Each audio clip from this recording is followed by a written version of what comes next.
Hello and welcome back to my Pokemon Journeys review series. Today we are reviewing episode 85, Ash vs BEA, and I hope you enjoy.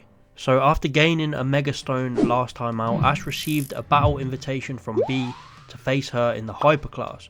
Ash can go head to the Galar region and to the Stow-on-Side Stadium where the two will face off. This episode did a lot of setup before the battle, which was fantastic and it needed. We get to see a lot of BEA's Pokemon, and even Ash brought out his whole Journeys team, which was a very nice touch.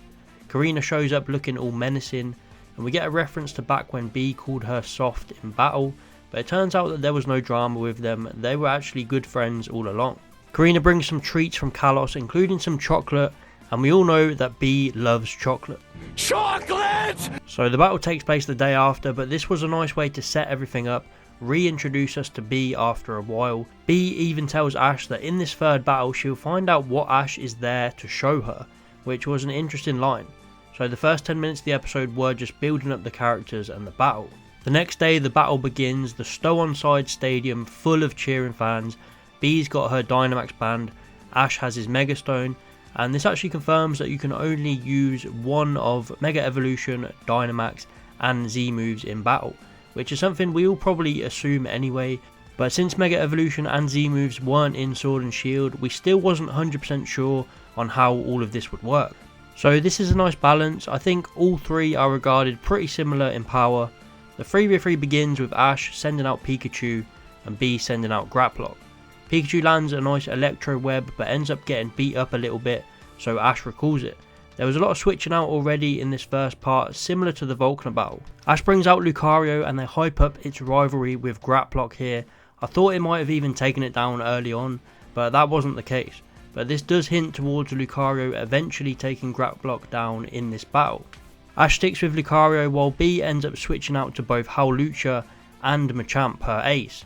And both of them did a fair amount of damage to Lucario, which worries me slightly. If Lucario is supposed to take down both Graplock and Gigantamax Machamp, then having it take so much early damage isn't that smart, but we'll see what happens in the second episode.